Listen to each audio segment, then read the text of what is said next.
small rebel force has penetrated the shield and landed on Endor. This is where the fun begins. A long time ago, in a galaxy far, far away. This is Rebel Force Radio. Your source for the Force. Star Wars news and commentary. With Jason Swank and Jimmy Mack. I've seen Star Wars 500 times. Star Wars #1! This station is now the ultimate power in the universe. I suggest we use it. Now it's time for Rebel Force Radio. We would be honored if you would join us. Well, if you thought the rumor mill was closing shop after last week's show, no. We've got lots more. Lots more rumors. Some good ones, too. Casting news. That's what we're talking about. And then some of these things are more than rumors. There's definitely some some reputable names and things that are behind these things, but you know, is anything really official until we see it on the big screen or on the small screen, in the case of Disney Plus? But we've got an A-lister that whose name has been put out there by the trade, saying that he's about to join the galaxy far, far away. In addition to that, a prequel veteran. Yeah, prequel veteran, we won't give it away, is also rumored to return to the Star Wars universe. And you remember, it wasn't too far back, we were talking about Sigourney Weaver, a franchise veteran, a veteran of the Alien franchise, the Ghostbusters franchise. She officially, I believe, joined the cast of the Mandalorian Grogu film, but we have some details on her character. So all that and so much more coming up here, Rebel Force Radio, your source for the Force, and so much more. We're going to break it all down for you and just have a great discussion about what these things and more could mean for the future of Star Wars on the big screen and the small screen. So thanks so much for making the decision to hang out with us for the next couple of hours. We're going to have a great time. And by we, I mean, of course, myself. My name is Jason, and with me, as always, my good friend and yours from Chicago, Jimmy Mack. Hey, Jason. Hey, Star Wars fans. Yeah, man, casting news, hitting overdrive. I like it, you know. This time last year, we were getting information about the Mandalorian and Grogu film and all of that. And then this time around, we're getting a bunch of leaks and rumors and various tidbits of information about what the future of Star Wars is going to be like. And from as far as I can tell, the future of Star Wars is going to be nothing like the stuff that Kathy Kennedy announced at April 23 at Star Wars Celebration in London. You know, none of those projects have seen the light of day, but The Mandalorian and Grogu got fast-tracked to a feature film, and now it appears that Sean Levy, how do you say Levy? He is a Levy. I think he's a Levy. Sean, yeah, Levy. He not is to a be Levy. He is a confused Levy. with the levies. Right. Yeah. There are levies. And when the levee breaks, you got no place to stay. But here on RFR, we're just going to call him Levy, Sean Levy. He's going to be, it sure seems like his film is kind of jumped to the front of the line of Star Wars projects and being developed. If this casting goes through, word on the street is that will fast track the project. Yeah. So we'll have all of that coming up. Jim, I got to stop you for something because I need you to do something for me, okay? I need to make amends for something that happened on one of the recent after shows. So if you would please, could you just send me a text? Would you please send me a text? You can say anything. Okay. Just send me a text. Okay. This sort of digital experimentation makes me nervous, but I sent you anything. Did you hear that? Good. So okay. That's a relief. What this means is if I accidentally forget to silence my ringer, at least what Rebel Force Radio listeners will hear is R2D2. Okay? That's great, man. Thank you for that. I'm surprised it took so long. I mean, it's only been we've been podcasting for I think we're in our 19th year now. So, whoops! Now there goes my phone. Yeah, you know, our podcast adventures predate custom ringtones. I can tell you that there were no custom ringtones when we were starting out, man. No, sir. No, sir. We still just had the stock ringtones that come with the phone, and that's I still use just whatever I fancy at the time. There are about. I'll say that if you have an iPhone, there are about 4 different official. They look to be a licensed R2D2 ringtones. You can get choose the various R2 moods, and that one was called like the R2 3-tone or something like that. But there's the scared R2. There's the R2 who's just been electrocuted. There's various R2s, and that one was I just thought the most pleasant. But it definitely perked some ears up at the day job. They hear that when sitting there at my the desk. Electrocuted R2. That gets a lot of attention. That one. Yes. Now I have 2 distinct Star Wars ringtones on my phone, and both of them are sequel era based, and you'll see why in just a second. Here's the first one. It's possible. It's possible. It's possible. Okay, that's Mark Hamill with his stock answer for any interview situation where the interviewer is asking him a question that he can't answer. He will just simply say, It's possible. It's possible. All right, so who is that attached to? So what triggers that on your phone? I don't have it assigned to anything at the moment. Maybe okay. I'll assign it to you. I work in recording studios, so yeah, you can't. For the most have part, I have my phone on. silenced. Right, as right. all professionals do. Swank. All right, you and are then the right. other professionals do. the other ringtone I have is sequel era based as well. Here it is. Baboon ass. Baboon ass. Baboon ass. Baboon ass. Carrie Fisher describing her Force Awakens hairstyle as that of a baboon ass. So those are great ones. Yeah. Oh man, other, I could just imagine. Imagine you work, at Lucasfilm PR, and you're there. Maybe you flew out to be there with Carrie Fisher. She's going on Letterman or going on Fallon or whatever, and you just know, as she goes out there that you have no control. You never know what she's going to say. Yeah, you're going to have to start wagging the dog and spinning things before you know it. Yeah, but What do you have it's to good. say It about keeps those this? guys in shape. Yeah, it absolutely does. And Carrie, no one could make someone feel uncomfortable and aroused at the same time, like Carrie Fisher could do. I think back to the one celebration. We were pretty close, Jim. It was when she came out there, and it was her, and it was Mark Hamill and George Lucas, and I mean, Carrie was just kicking the shoes off, kicking the feet up underneath her on the couch, and all kinds of just sexual innuendo was just coming out of her mouth right at George. I think she liked to see George blush. I think that was really, because George is kind of a square, so I think she really liked putting him on the hot seat.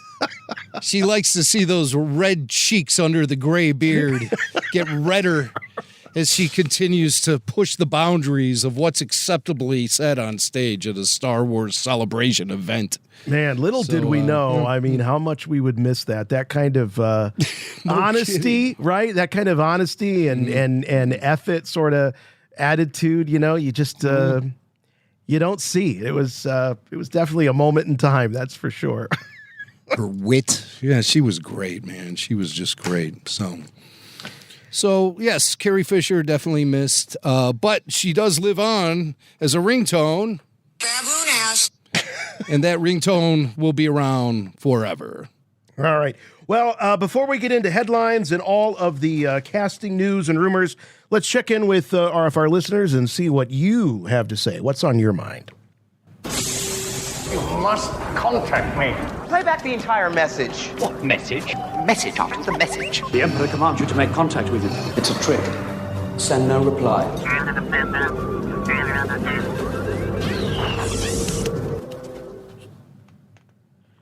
Hey, Jason. Hey, Jimmy. It's Patreon member Ryan from Ottawa calling. I had a hypothetical question for you. Imagine the Disney brass calls you up and says, we got 2 years to go to the 50th anniversary of Star Wars. What do you think the fans want to see? And, I wanted you to brainstorm. What would be your go-to thing you want to see? It could be collectibles, a new movie, animated series, whatever you want. There's 2 years left to the 50th anniversary. What do you think they should be doing? May the Force be with you. Oh, man.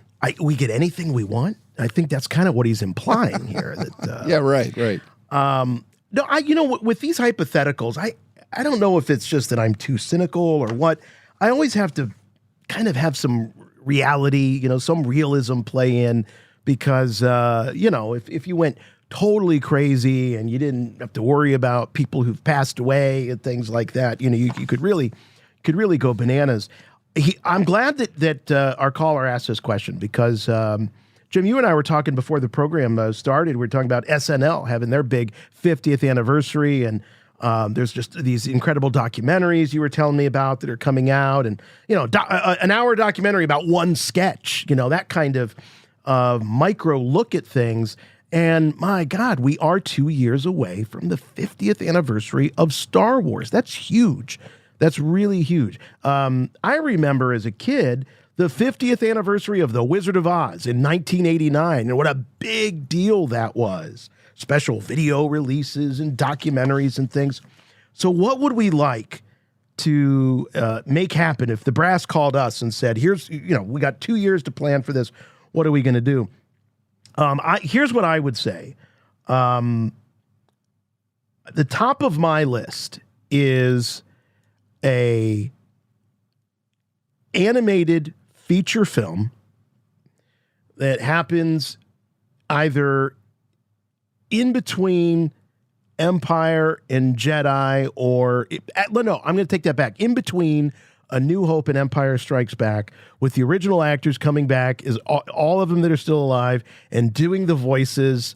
That is something that I would really like to see. I think that would be really cool for a 50th anniversary. I think that whatever I would come up with would have to involve the living, those remaining of the original cast. It would have to.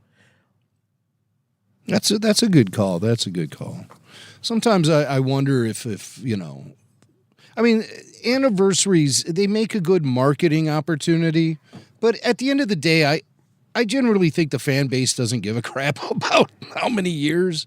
I mean, really, it matters only by what the studio can provide the fan base, I think. Yeah. And something like that. I think it's an opportunity. It's an opportunity. It's an opportunity. To get it's a people, marketing opportunity. Yes. And but you said really it like it was kind of a dirty thing. That it was a marketing opportunity. Because sometimes it gets so, things get so exploited, and you're just like, what's the point? And who are they trying to impress? The only people who it should really matter to that Star Wars has been around for 50 years are the people who've been around for 50 years with Star Wars. Because most people have grown up with Star Wars throughout their entire lives. They don't even know of a life outside of Star Wars. So Right. So, I kind of think a lot of times this stuff gets overblown and stuff. But, just to play ball. Because I do expect something from Disney and Lucasfilm to celebrate 50 years of Star Wars. And sometimes you really do get, as a fan, you do really get rewarded when these anniversaries roll around. Right. Sometimes your favorite classic rock band will reunite for one last tour. And you get the opportunity to see them again. Or maybe you've never had the opportunity to see them, so you're eagerly buying those tickets and saying, hell yeah, I'm going to celebrate your anniversary with you. And I like how you try to keep it within the realm of things that are possible.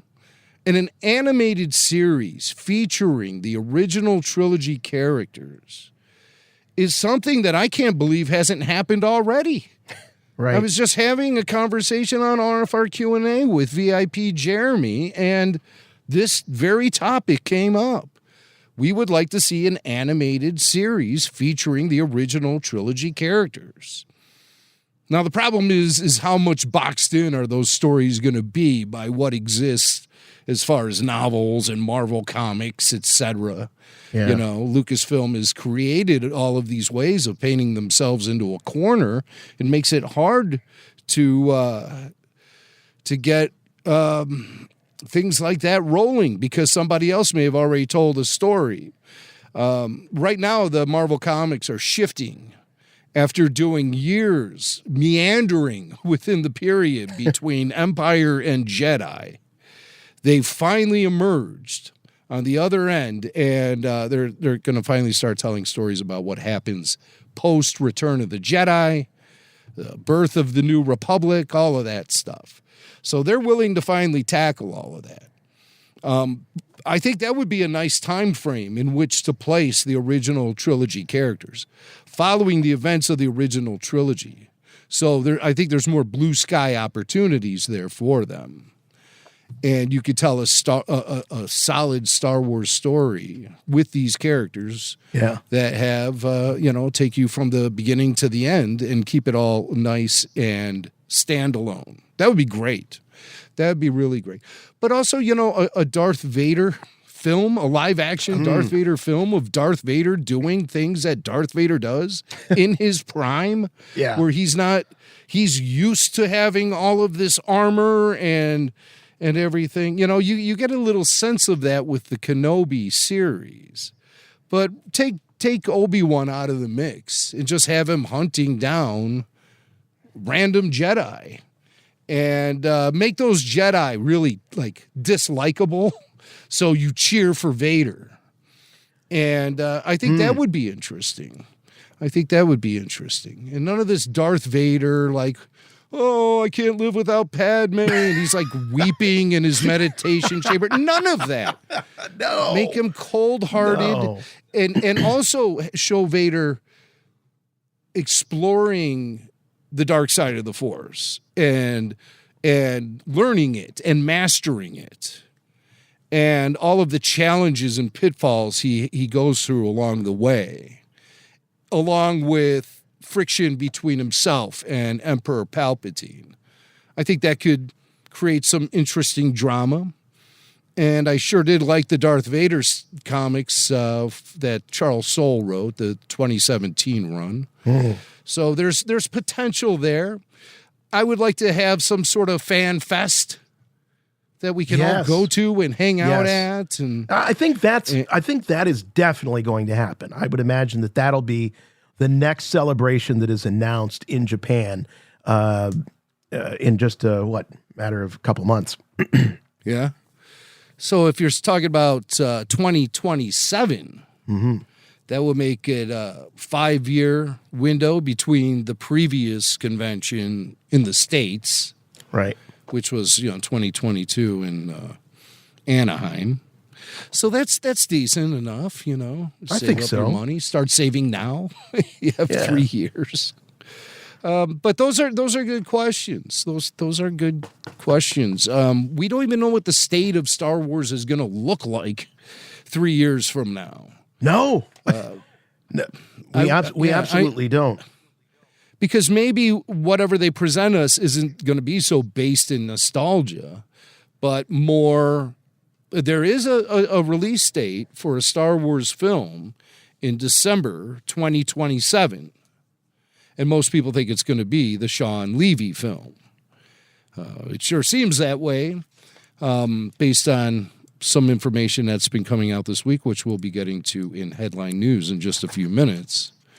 But I think that's what we'll get. They have the Disney Plus outlet to release maybe a special 50th anniversary thing. Maybe they'll do some retrospective. Yeah, I'd love to see something new with George.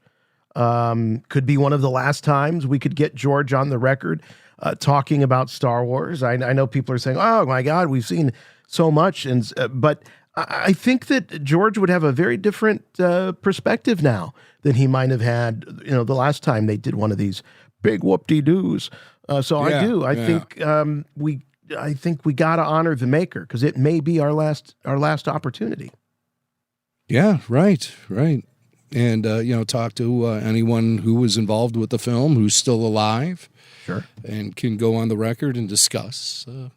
But, that's largely what I expect. I think we'll be seeing it more in the form of, like, merchandise packaging and things like that. It's so weird a few years ago when they decided, Hasbro decided to wrap their arms around the 50th anniversary of Lucasfilm. Do you remember that? And they had the little logo. I thought, why are you blowing your wad on the 50th anniversary of the film company that George established? It was so weird. And it wasn't like, there wasn't THX 1138 or American Graffiti toys that they were putting this logo on. They were putting it on Star Wars stuff. And so it's like, it almost feels like from a marketing standpoint of the collectibles that 50th anniversary already happened. We already have action figures with a big 5-0 on there.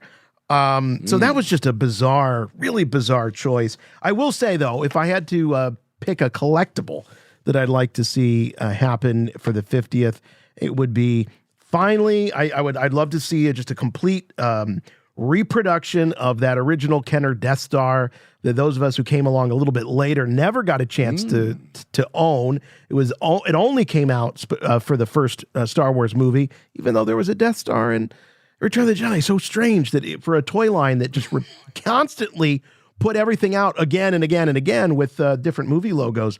That piece has always eluded me. I've always wanted it. So they've got those retro vintage figures. I would love to have a Death Star to go with it. And I don't want like a new one. I want that one just, remade. Yeah.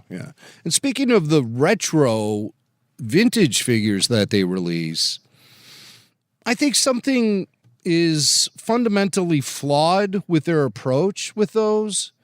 They create retro-based action figures based on modern Star Wars stories like The Acolyte, The Mandalorian, Kenobi, etc. Yeah.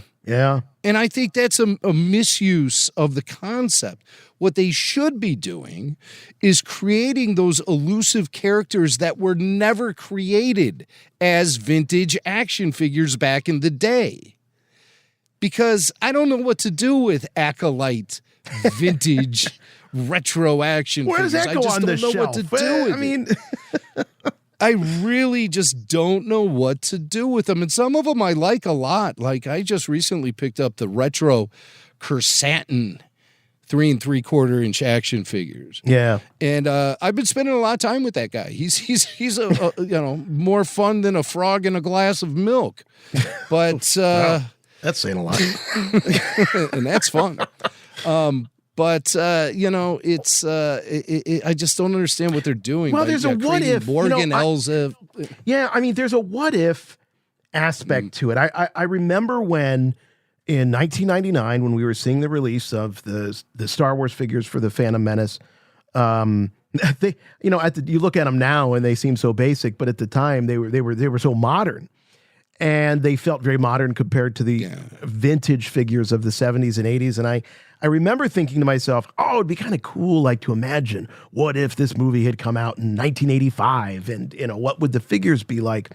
But I'm with you in that the real magic here is for, I think, two types of collectors. I think the collector, like I was saying about the Death Star, I never had the opportunity to get it. I wasn't around when it was available. And there are Star Wars fans, I can think of a few of that I know personally that weren't around for those vintage days, but they love the vintage figures.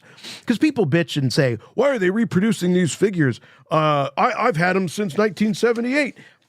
They're not for you. They're for people that never had a chance to own them, and they are getting a kick out of having them, so they're for you. And then the other type of collector is the guys like you, Jim, and me to some degree who had a lot of those vintage figures, and we were always wondering, like, oh, what if they would make this? What if they would make that? And I'm happy to say that this latest wave that has been announced is, for the most part, what if characters. There's a few that are kind of head scratchers, a couple, but they're largely what ifs. And so I was really happy to see that unfinished business type thing. And right. they're finally utilizing the line in a way that I think is appropriate. Right. In a way that I think is going to be very successful. So the next wave they announced last month, Hasbro did. The next wave is going to be the Rebel Fleet Trooper, which is, the Rebel Trooper you see on the Blockade Runner at the beginning of A New Hope. Luke Skywalker in his yellow Yavin jacket. And these are all going to be done in the vintage retro style. Right. Han Solo, Stormtrooper disguise. They released a Luke. What about the Han? Right. They're finally releasing the Han. Dr. Evazan from the Cantina. He doesn't like you. They never made a vintage action figure of Dr. Evazan. And then the last two are the head scratchers you were talking about because they've already been, one of them has already been released. Walrus Man. So they're going to retool Walrus Man because his original action figure does look kind of silly. Yet there is something very likable about it with the flippered feet. Are you predicting that they'll retool it as opposed to just doing a straight up repro? Well, maybe they haven't re-released that one. They haven't re-released Walrus Man yet. Oh, what they've done, I think they will. So far, the re-releases have been pretty true to form. They haven't retooled them. Yeah. And I think with this one is, hey, what good is a Dr. Evazan figure if you don't have Walrus Man? So if you're a newer collector, if you're younger, and you didn't happen to have these, it does give you a chance to kind of make that scene happen with some of the figures that came out already. But that's one we already got that one. But hey, I'll take the other 5 out of the 6.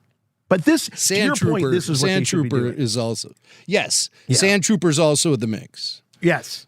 And Kyle Newman has talked about this countless numbers of times, and it's a phenomenon that I experience myself, is having a dream.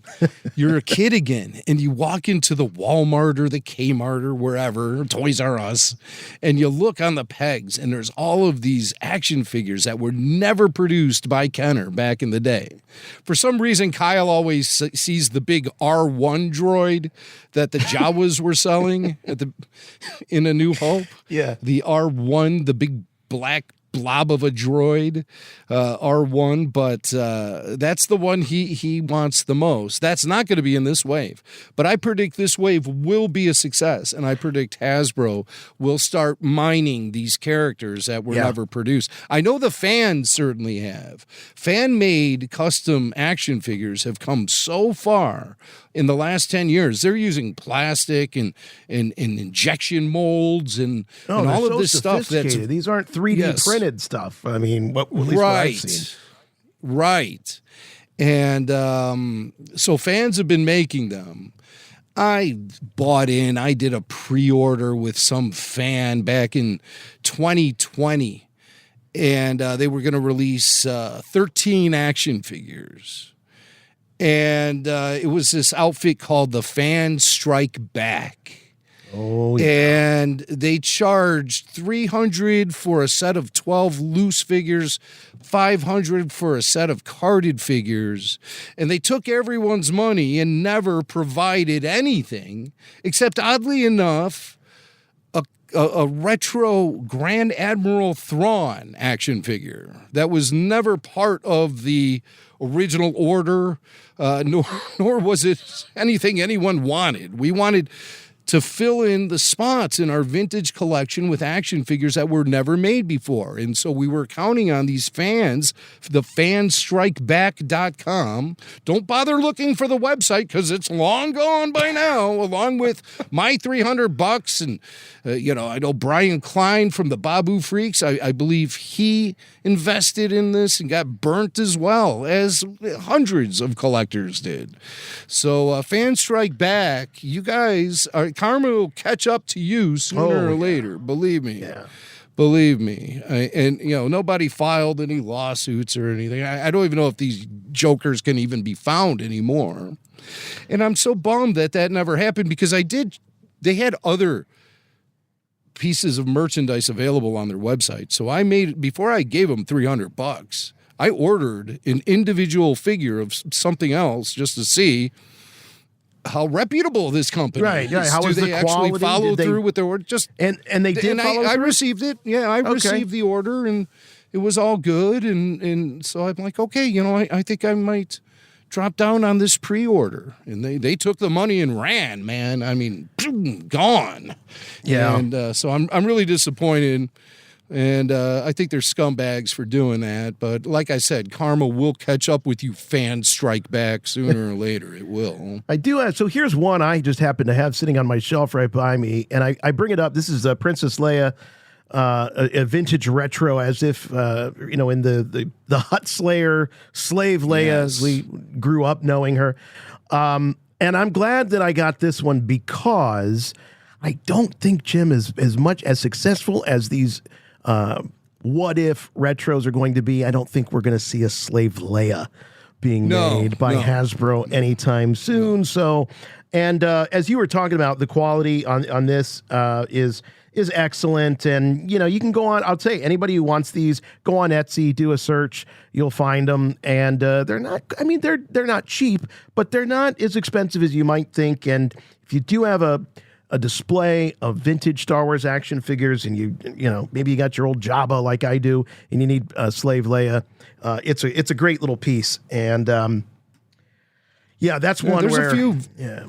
There's a few very reputable dealers out there. The one that you're referring to is called Stand Solo, and they're on eBay and Etsy and all of that. And those guys are really reputable. They follow through with all their orders. There's a few other good ones out there too. Pro Customs, they're very good. And then there's another one, 17, I forget what it is. Yeah, I've ordered from all of them, and they're all pretty good. Just fans strike back. Well, they struck back all right at other fans. Yeah, the fans really struck out with the fan strike back. I'll tell you that. Well, hey, great question. That certainly was a fun discussion. Yeah, 50th anniversary. We'd like to hear from you. Show at rebelforceradio.com. What would you like to see for the 50th anniversary? Send us an email. Let us know. I mean, it's a big one. It's a big one. And I get what Jim's saying about, it is a marketing opportunity, and every day is Star Wars Fan Fest, Love Fest for us. But it does give us an opportunity to sort of be part of the big cultural moment, in time, and it does elevate the brand and elevate the property and the franchise, and hopefully, as you were saying, we don't know what condition. We hardly know what condition Star Wars is in right now, let alone where it'll be in 2 years. Hopefully the 50th finds it in a much better place than it is now. Well, I'll tell you, you and me, the first time we ever met face-to-face was at a convention celebrating 30 years of Star Wars. Oh, wow. Wow, you're right. Is that right? Celebration 4, right? It was. It was, 30 years.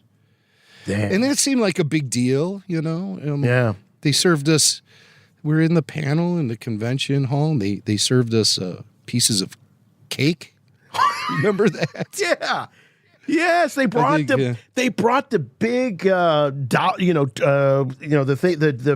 pastry trays on wheels down the aisles of the auditorium. Yeah, and they were all handing out pieces of cake. Wow, you unlocked a memory. Dang. Yeah. But I mean, was that really that big a deal? No, I remember us all being a little let down, thinking that was the 30th. Because for those of you listening, that was, you would get a Carrie Fisher at a show back then. You wouldn't get a Mark Hamill back then. You certainly wouldn't get a Harrison Ford showing up. So, you'd get your Peter Mayhew but I'm trying to remember if there was a big shock surprise. This was before Ian McDiarmid started doing shows.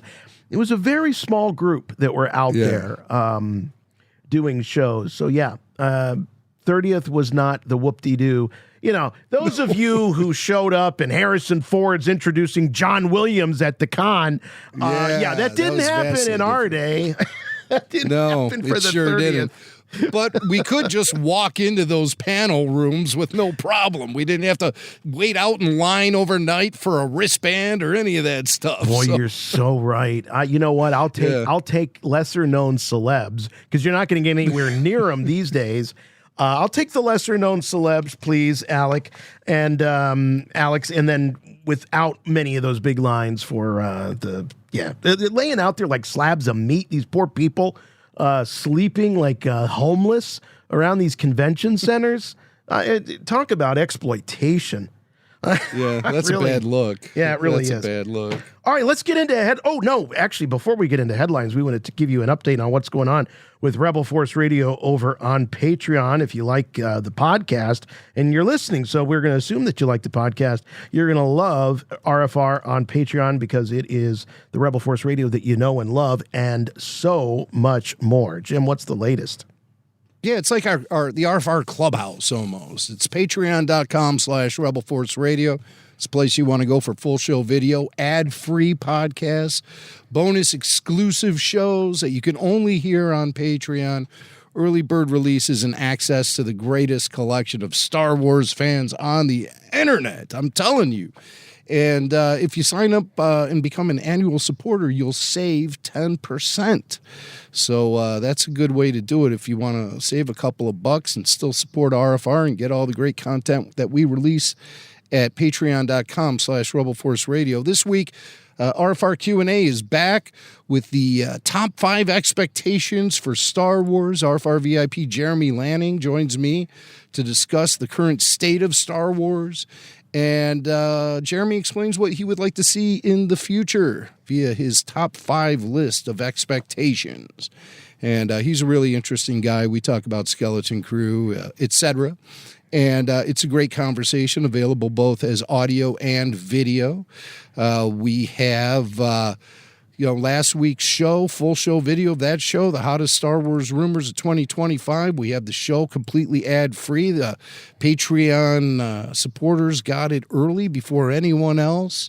And you can too if you support RFR on Patreon. We have about 2,000 supporters now. It's amazing. Wow. And we want you to join us there as well. There are several different tiers in which you can sign up for. The higher the tier, the more stuff you get, the more access you get. So join us every week. If the weekly RFR isn't enough for you, there's always more at patreon.com/Rebel Force Radio. I have good news for you, my lord. That's good news. Come closer, I have good news. All right, the headline. Jim, so sensational. Star Wars, shocker. This is the Hollywood Reporter. Star Wars shocker. Ryan Gosling in talks to star in Sean Levy's movie. I got to say, this did take me by surprise. Not so much about Ryan Gosling. That wasn't the shock as much as it was the talk of this being propelled to the head of the line and likely be the next Star Wars movie in production after Mandalorian and Grogu. And it's all seems to be, according to this article, hinging on or largely dependent on whether or not this casting goes through with Ryan Gosling. And I also didn't know that Ryan Gosling was a 3-time Oscar nominee. So good on Ryan.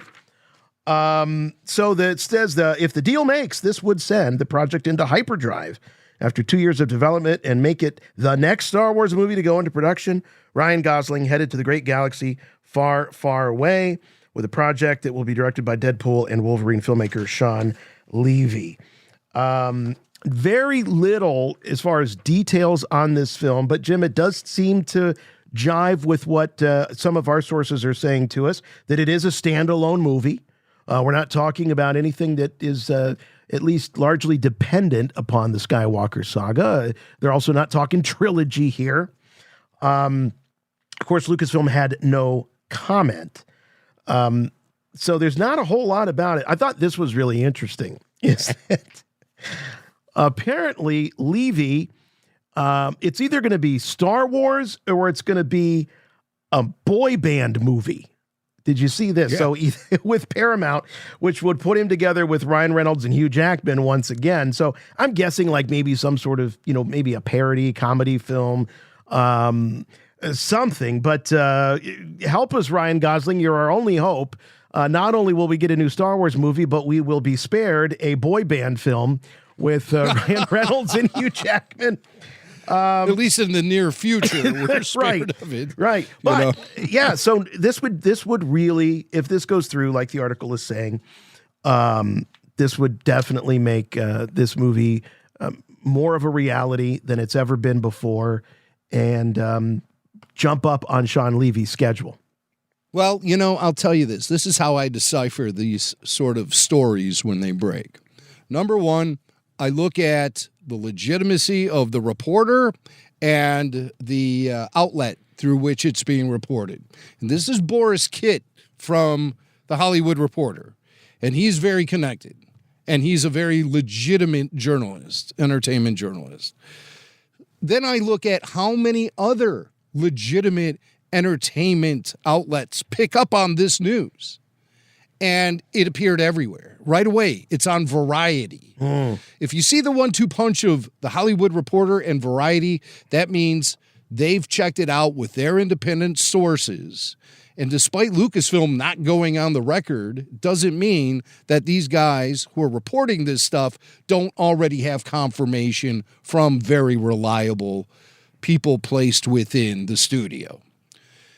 And then if it gets reported in this fashion, it means Ryan Gosling has already accepted the role. And now they're just working out how he gets paid, what his base salary is going to be, what sort of points he gets on the film, everything. So he might get a piece of the merchandising. I don't know. But so it's just a matter of details at this point. Right. He's already agreed to do it.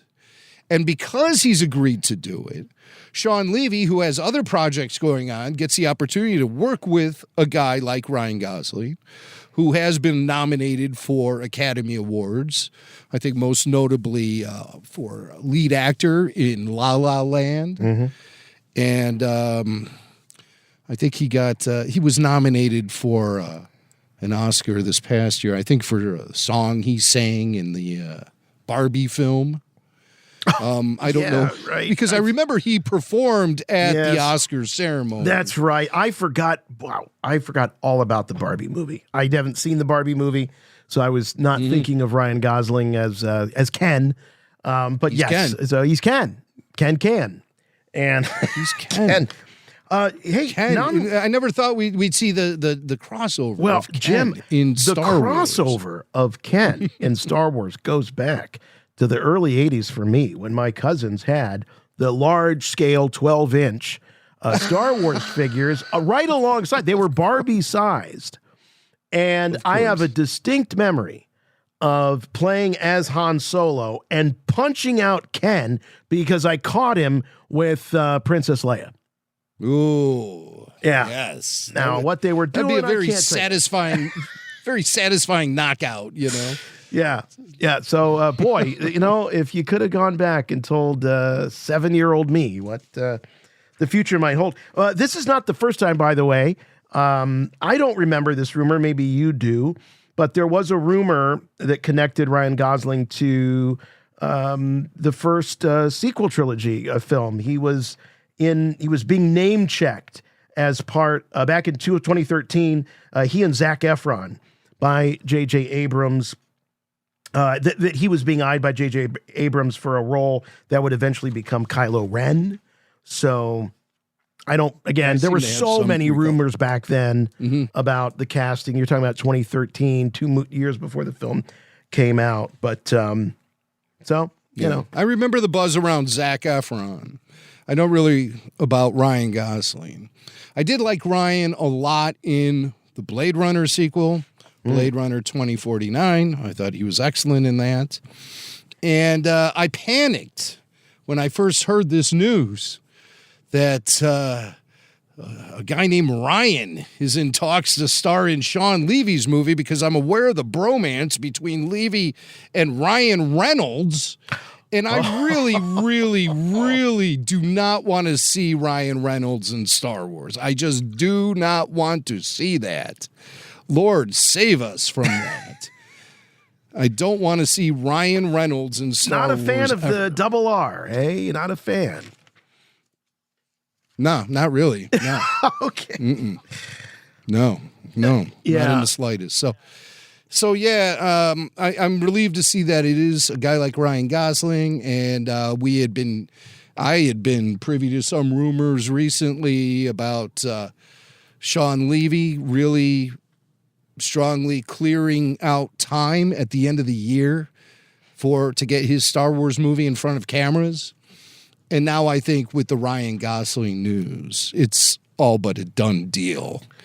Lucasfilm has to fill the December 17th, 2027 release date that's been granted to Star Wars, especially considering they're going to miss the December 2026 release date that was previously granted to Star Wars. So if they can't get their act together and get a film in front of cameras in 2025 to hit that 2027 date, then I think heads will finally roll at Lucasfilm. And we were how just, much more patience can the fan base have? How much more patience can the Disney executives have? Something's got to be done if they can't meet that. And while we were just talking, and yes, the big anniversaries, they may not mean a lot to some, but they certainly do for these executives and the shareholders. And to not have a Star Wars film until the very end of the year. Just a matter of a few days for that anniversary year. That's tough as it is. So they got to get a film out in 2027. They have to. Yeah. The clock is ticking on that too.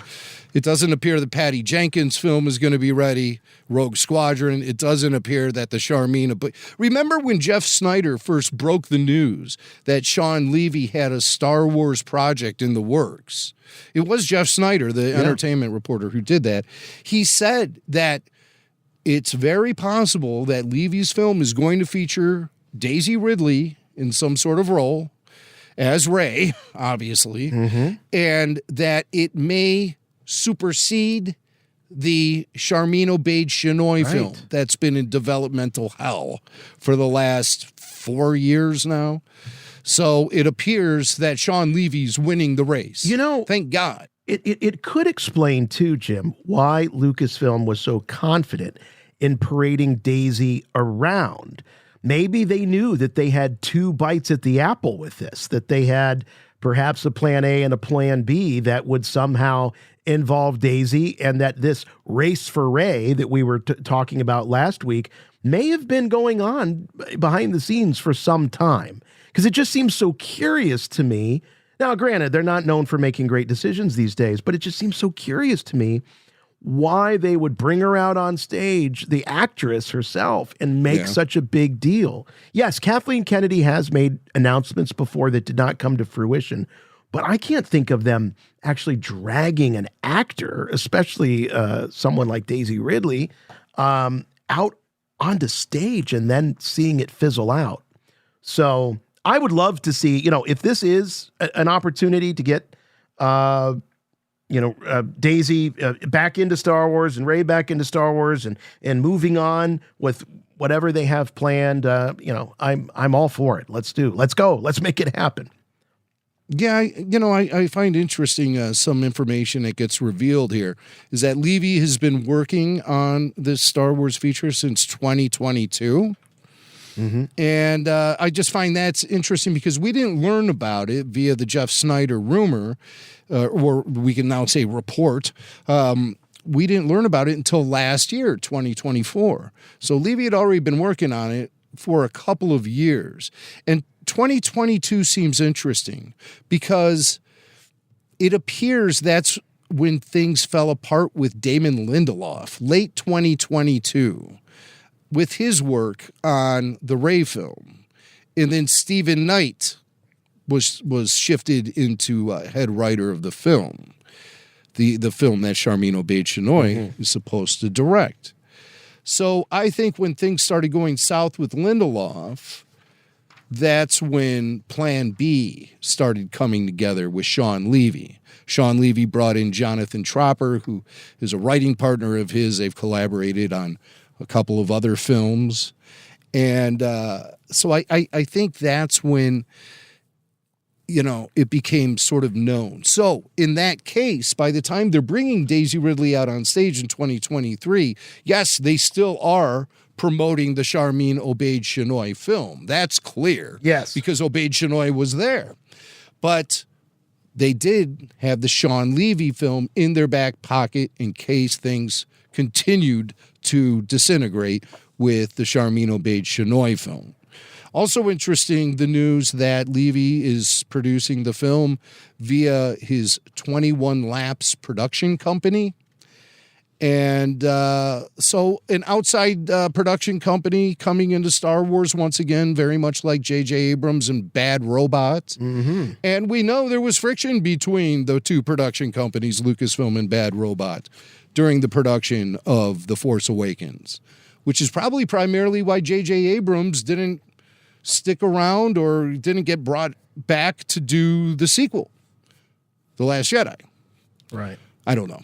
I'm just guessing on that point. Well, I mean, maybe they had to have a different director because of the rapid fire way in which these films were being shot, and with only a 2-year window as opposed to a 3-year window, which had traditionally been used for Star Wars releases. Even if JJ, let's say that JJ would have just said, "Look, it's too rapid fire. I don't want to have my family living over here for a decade." I remember him citing his family and being away from his family and uprooting them as being one of the reasons he didn't take on the whole trilogy. But we have every indication, based on where Rian Johnson went with the story, that they iced JJ out. JJ had no input on the story for Rise of Skywalker, Last Jedi. So much like George Lucas and much like JJ was an accomplice to icing out George, talk about karma, JJ himself found himself on the outside looking in. So I think where there's smoke, there's fire on that JJ rumor as far as there being no love lost between him and Kathleen Kennedy. But he did come in and really save Lucasfilm's you-know-whats with the Rise of Skywalker, depending on how you look at it. I think from a Yeah, right. Yeah. That's certain point of view. Right. So that's what's stuff, going on. yeah. I think we can consider this to be way much more than a rumor. I think this is all but a done deal. Yeah. So look for Sean Levy's Star Wars film to be taking that December 17, 2027 date. I really, I believe, I'm having a lot of confidence in that. All right. Well, let's stick with the rumors for a little bit. This is not confirmed. We don't have any. There's no Hollywood Reporter here. There's no Variety talking about this. The internet is certainly talking about it. That's for sure. So over the weekend, lots of rumors. Again, Twitter accounts, Instagram accounts, things like that, saying that Natalie Portman is returning to a galaxy far, far away in Ahsoka Season 2. That comes on the heels of rumors confirmation that we're going to see Hayden Christensen. That's sort of a no-brainer. We saw him in Season 1. But rumors that we're going to see Ewan McGregor reprise his role as Obi-Wan Kenobi in Ahsoka Season 2. Well, why not? Why not? If you're going to tell a great story, if you're going to tell a great story about Obi-Wan, Anakin, and Ahsoka in the Clone Wars era, I think you got to have Padme in there. Because I think when Padme showed up as the fourth wheel for those three, and I'm going to say Padme was the fourth wheel in this case, when you watch those Clone Wars episodes, that it always made it a little more interesting. And I thought the dynamic and the relationship between Ahsoka and Padme was really an interesting thing to follow during the Clone Wars. So I welcome this. The only thing I wonder, Jim, is, you know that Natalie is a little bit of a diva. I mean, is she really going to slum it on television? I can't think of a project where Natalie has done any kind of television or streaming. Yeah, has she? She has done television, even She just has? recently. Yeah, Really? Yeah. Okay. She was attached to a series last year or in 2023. I know. Oh, my mistake. My mistake. Natalie Okay. Portman, so she might be very open to it. I believe somebody asked her in an interview, would you consider? And she said, sure, yeah. If they call me. Nobody's ever called me, though. I remember talking about one of her kids is a big Star Wars fan, and so she's kind of rediscovered it through her children. So this rumor spread like wildfire over last weekend, and some of the things I was picking up was that her reintroduction would be via the world between worlds, and she would be brought out of a portal or something, and so you would get scenes. I would prefer more like Clone Wars flashbacks. Me too. Or even a whole, if you're going to have Anakin Skywalker, Hayden Christensen, and Ewan McGregor, Obi-Wan Kenobi, bring in Natalie Portman, just do a Clone Wars series. De-age them. I know. Do a whole series. We don't need all of this. And bring in the kid Ahsoka, too. But so this rumor was spreading around like crazy. They said she was negotiating a deal, but right away we started getting texts from people we trust, sources we trust, saying, no, this is not happening. This is not happening. And then I started seeing similar reports pop up all over the internet. So that tells me that this is probably 50-50 now, Yeah. Because if there's going to be such immediate and instant denial, that makes me feel it's kind of sus. Like they're trying to cover it up, They're really trying to keep this one a surprise. So I'm saying 50-50. Like you said, Jason, she's not traditionally known for television, but she's done some TV, and she might be leaning more and more toward it because, quite honestly, her film career isn't quite on fire like it was when she was putting out things like Black Swan. Wait. Oh, it's my phone. So wait a minute. You do have this attached to one of your contacts in your phone. Yeah, Nat. So I'm gonna have to pick this up. She's not gonna hang up. Well, I'm trying to let it go to voicemail, but it's not. Yeah, listen to that. Wow, she's. Of all people. All right, I'm gonna take this. Hold on. Yeah, I think you need to. Of all people to have. Ouch. In your contacts with baboon ass, I don't think Natalie's gonna be. Nat. Wait till she hears that. No, well, the down low. I was not saying anything was confirmed or anything like that. Now I know who Jimmy Mac's source is on this story. No, I know. Sending the texts. I know, but really, let's face it, it's not like all those Hollywood producers are calling you to make feature films anymore. It has kind of slowed down. You were even No, I didn't mean it like that. Yeah. No. Yeah, this relationship has been on thin ice for a long time. Okay. All right. Okay. I promise. Are we still on for pickleball this weekend? Oh, Nat. Hello, Nat. Nat. Okay. Wow. I'm sorry. So yeah, yes. Yeah, she denies it. Okay. She just flat out denies. I don't think that's all she had to say, but yeah, denial was in there, huh?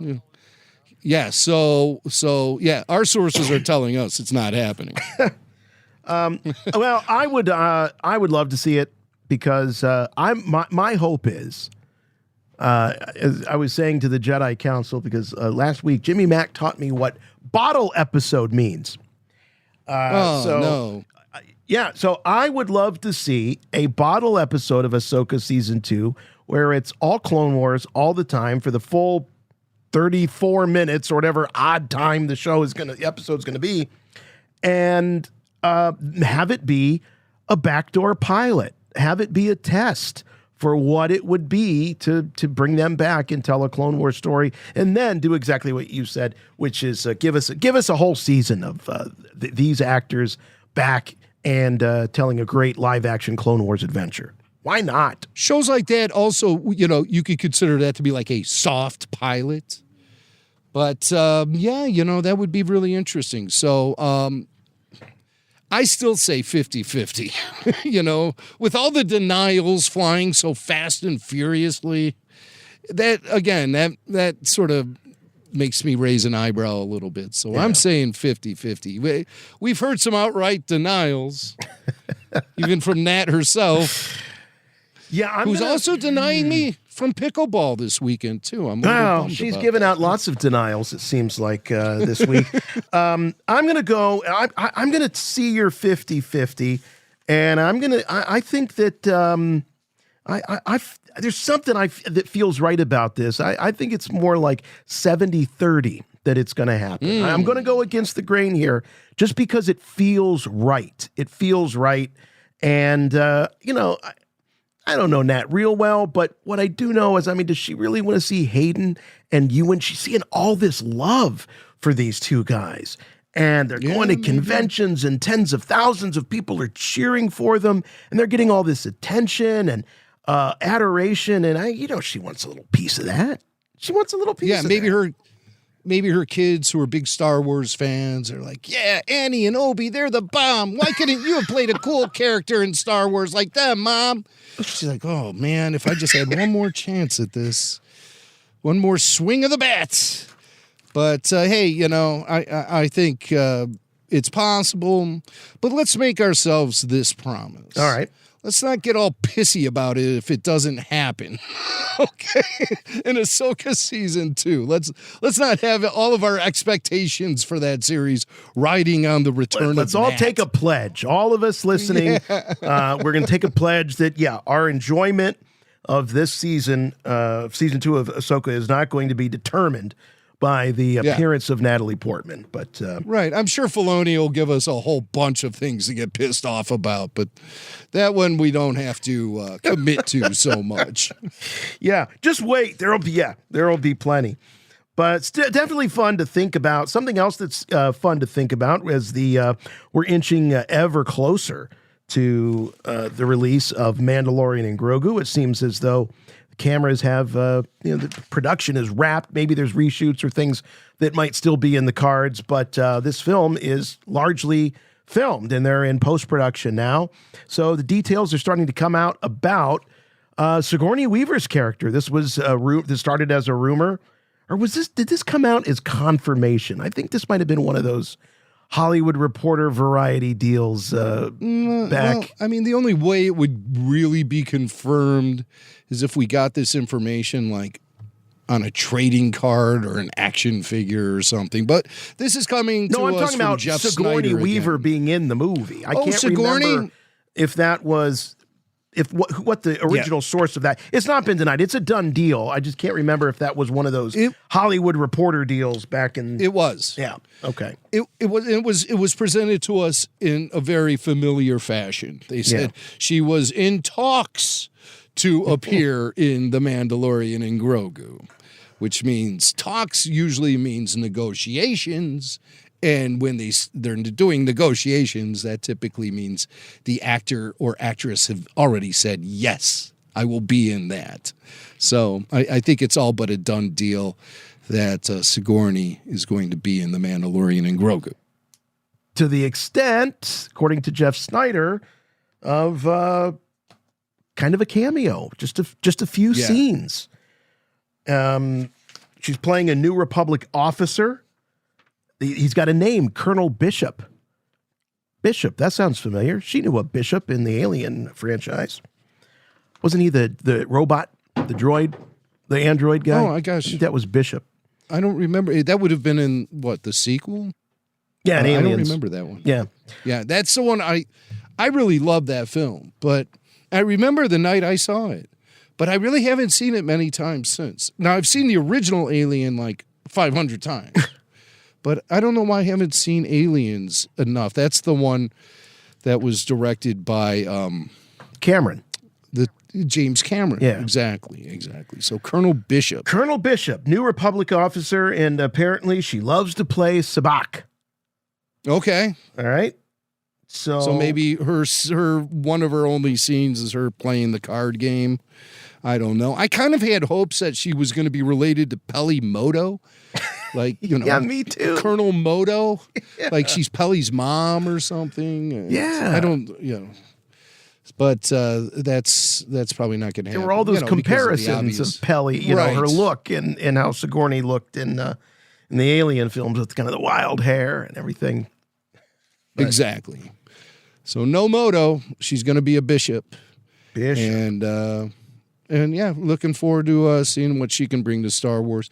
Hearing that her role is only a cameo leads me to believe that maybe with someone of her stature, as far as an actor goes, the character might be an emerging character that we'll see in future films, or maybe if The Mandalorian does have a future on Disney Plus, she could become part of that. Who knows? Yeah. But I think it's setting up something bigger, if indeed her role is only that of a cameo that only appears in a few scenes. Well, the Mandalorian and Grogu film has got a lot of the heavy lift for it is they're trying to, according to what we've heard, introduce a lot of those plot lines for the Rangers of the New Republic series that never happened. And so when I heard that Sigourney was playing a New Republic officer, I'm like, okay, all right, this is starting to make sense. Maybe she was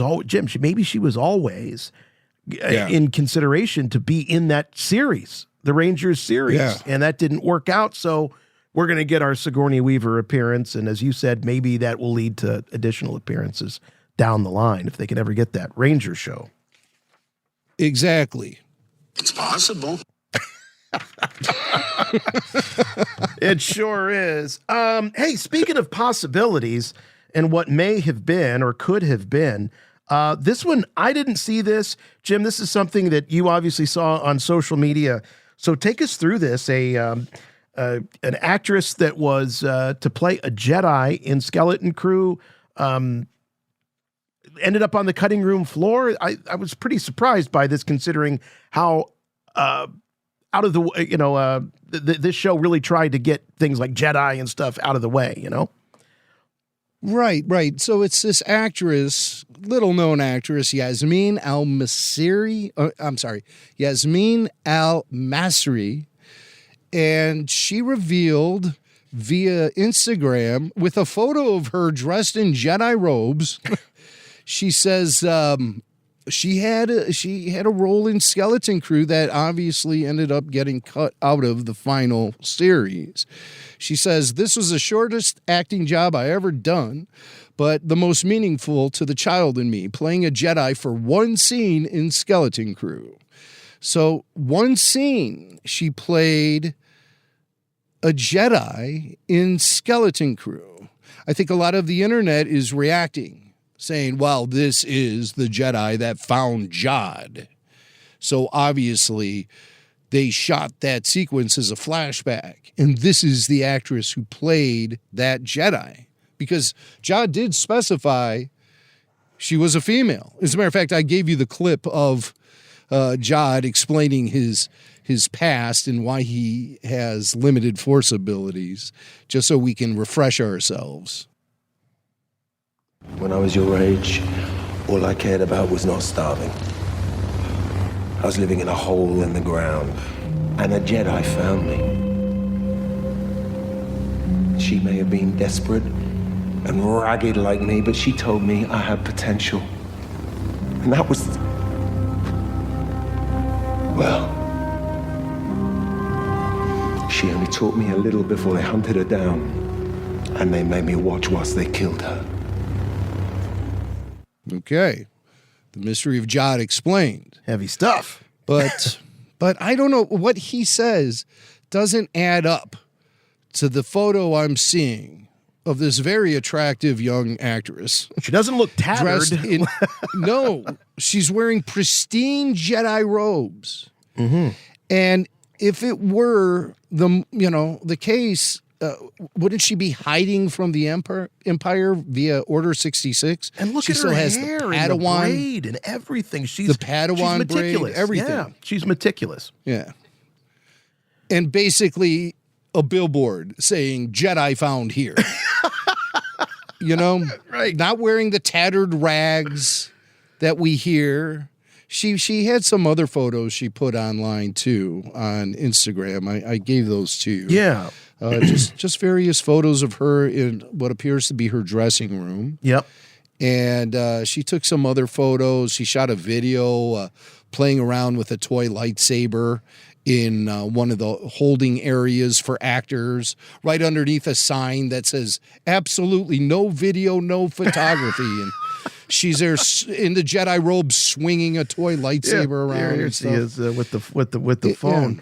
But here's these are production photos that or reference shots that they use very obviously here. And we see a full body shot.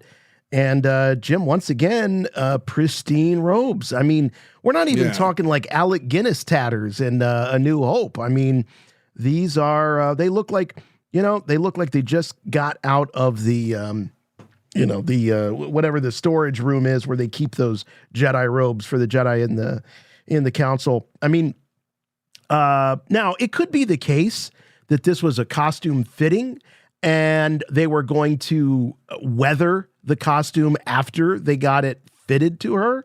Maybe. I don't know. But at what other point would it have made sense for there to be a Jedi outside of a flashback when Jod's telling his tale?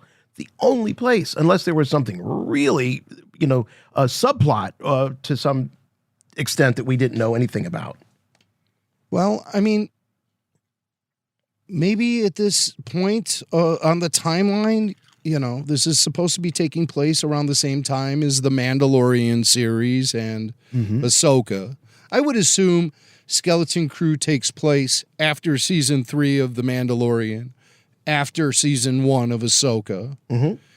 And it's possible that Luke was training Jedi, and this is one of his Padawans. Okay. She could be like a Luke Skywalker Padawan who came to check out the scene. Maybe she was the one on board that Rebel blockade runner as it landed on Ad-Atten at the end of the show. Oh. Maybe she was the one. Yeah. Oh, okay. All right.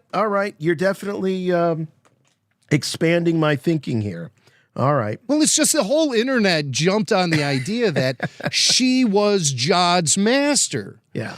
And for the reasons I've already mentioned, it doesn't add up.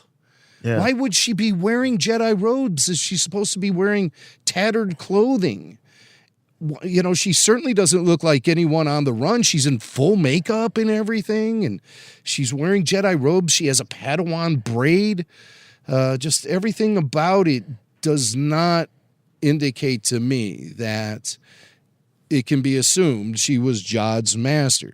She says she cannot share her experience, but she said she rehearsed the scenes with her son Liam, and Liam got to brag about it with all of his friends. That made her the coolest mom for a moment. Now, will we ever see her in Star Wars in the future? I say as a result of this Instagram post and her loose lips with her son and their friends, that Lucasfilm is going to avoid rehiring her like the plague. They're going to put her behind the barrier is what they're going to do. And we'll never see her in Star Wars ever. But she's, like I said, very attractive. I'm sure she would have done a great job in whatever role she played. But I don't think it can be instantly assumed that her role was that of Jod's master. It just doesn't add up. Yeah, we're so used to, going all the way back to 1977, the Jedi being in hiding. We've not really seen, outside of the Clone Wars, a time where the Jedi are flourishing in live action. I mean, we've seen, the sequel trilogy and there's the start of something new, but this idea where they can the just Acolyte. Right. The Acolyte. Yeah, true. But you said Acolyte. Flourishing. Right. Flourishing being the key word there. So I just, as a fan, oftentimes when I see or hear of a character playing a Jedi, my instant thought is, if it's in this timeline that they're still, in hiding, but not necessarily the case. And good point that this is the time when when Luke's new Jedi Academy could very well be in operation.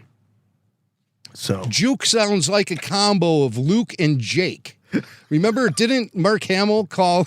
He said, He sure did. I don't know what character that was in The Last Jedi, like Jake Skywalker or something. It wasn't my Luke. Not my Luke. Not my Luke. Oh, there's Mark was really on fire back in. It's possible. You know, I mean, he was. He was. That's definitely something that Mark and I can agree on. That's for sure. All right. Well, not to abandon Skeleton Crew completely. We do have some new audio highlights from an interview with Space Urkel. That's right, Jaleel Space White. Urkel. Yeah. Who is he talking to? Are we being to? disrespectful when we call him that? Because I thought he was actually really good on Skeleton. Yeah, he was great. But I thought he did a the fine pop culture job. collision. You just kind of I guess it's hard to avoid. We don't.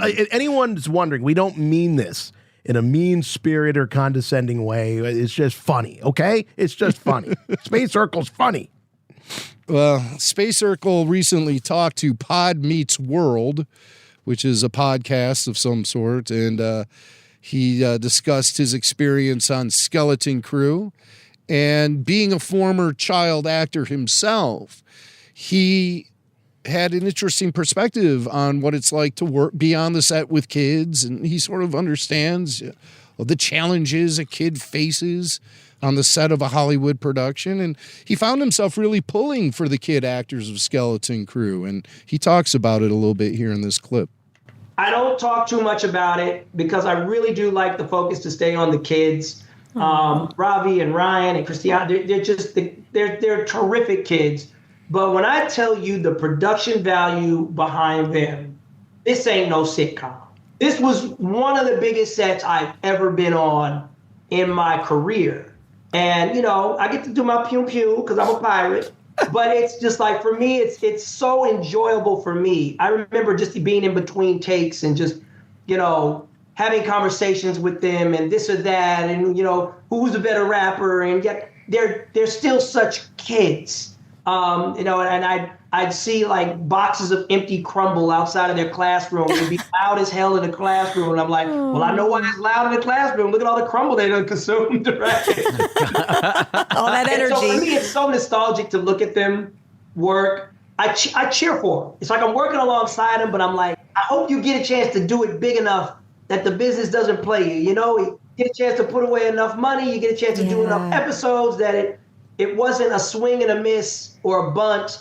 But it's like the guys from Stranger Things, they're set, right? Like they did it where it's like, okay, yeah, they got to work like everybody else to move on to their next project, but they're set. It landed in such a way that they're all icons. Yeah. And I'm hoping that for these kids too, because they deserve it. Yeah, wow, that's definitely a ringing endorsement from somebody who knows. He's been there. The guy had, I don't want to say overnight success, but I was a kid. I was at the right age when that show Family Matters was on. And I remember the first episode with Urkel. And it was the closest thing I can sort of relate it to is Pee Wee Herman. He had just something, and he immediately, almost overnight, took over the show, and there was all kinds of drama, and it's actually kind of fascinating if you ever want to go down that rabbit hole. The show really became, might as well have, they've called it Urkel. So this guy knows what he's talking about when he talks about, Hollywood either doing you well or doing you dirty and all that stuff. So, the kids really must have impressed him. And I do wish and hope, the longer I sit with Skeleton Crew in my head, I hope it's not the last time we see those kids and those characters. For sure. Well, it might be the last time we see those kids. Yeah, because they're not kids. They're already not kids anymore. I was looking at this really fun little promo video that Lucasfilm put together where they took scenes from Skeleton Crew and mixed it in with scenes from like the media junkets the cast were doing late 2024. And they formed it like it was like a 1970s, 1980s sitcom intro, where it was like, with Jude Law, and then, Jude, and it freeze frame, and he's smiling, but whenever they would like show the actors, it was always footage from current footage from just a few months ago. Right. As opposed to the footage from the show, which is from a couple of years ago.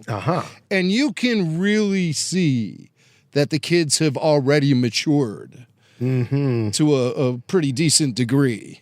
And they will have matured even more so by the time a second season gets greenlit or their characters get included in a future Star Wars story. They'll all be in their mid-teens by then.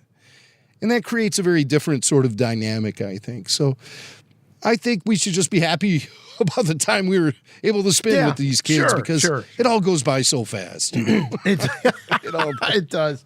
It really does. And, the parents out there, they know what we're talking about. Just as soon as you get used to this kid, in the house, a couple months later, that kid's gone, and you have a completely other kid. That's how it goes. Yeah. The turnaround is pretty quick. There's more Jaleel White, I believe. Yeah, so Jaleel, I would say he's a consummate pro at this point in his career, and he does like to spread the accolades around, not only for the kid cast, but the behind-the-scenes crew. And he talks about them a little bit in this next clip. John Watts is a badass creator. I kind of have an eye for people who just have the thing. They have it. Being on set with him and the two Chris's, the executive producers, they know what they want. And I don't think people understand, for as much as we get criticized for what we may or may not have done in our careers, we're only as good as the people we get to work for. You know how many people I've worked for who had no idea what they wanted or even how to achieve it? Yeah. And you know it early on set, like, this dude don't know what the F he's doing. Right? Yep. Right. This was the complete opposite. Like, Lee Isaac Chung was one of our directors. He directed Twister. This dude, just his handling of a set of this size, it's just, you're in awe watching him. Like, I love it when the stars of our project are not the people on the screen. It's the cinematographer. It's the director. It's this guy doing the sound. Doing the musical score. When that happens, my job is easy. Well, Jim, when we were talking earlier about the Ryan Gosling story, I was reminded by something that our own FJ DeSanto has said, which is, look, if you're going to get Star Wars to succeed, get an A-list actor, get a super competent director, writer, like go for the big names. They're big names for a reason. Now, certainly not at the expense of the story that you're telling, but I think what Jaleel is talking about is like, he was on the set and he knew immediately that these guys, this whole crew, they knew what they were doing. They knew what they wanted. His job's easy. He shows up, says the lines, gets into costume, all that. And but that's not what we've had. We've had almost this, the history of Star Wars on Disney Plus outside of Favreau, has been largely less accomplished, more green people behind the scenes. And there might be a reason why Skeleton Crew is such a tight story. It may not be everybody's cup of tea, but man, did they really, I think, accomplish telling a very, very interesting story, got great performances out of the cast. The production seemed on par with something you might see in cinemas. I just think that from a technical standpoint, this really nailed it. We got Jaleel White saying he knew it when he was on the set. These were the stars, the creatives. Yeah, get the best of the best, put them in front of the camera, put them behind the camera, because I don't think the IP sells tickets anymore, just on the IP alone. I think we need some more traditional Star Wars box office draws. And I say that after we've seen project after project being developed by quirky and experienced auteurs, when we should be getting some real heavy hitters in Hollywood and guys who have the experience, who can handle big sets, who can be there every day, managing the scene and the story itself.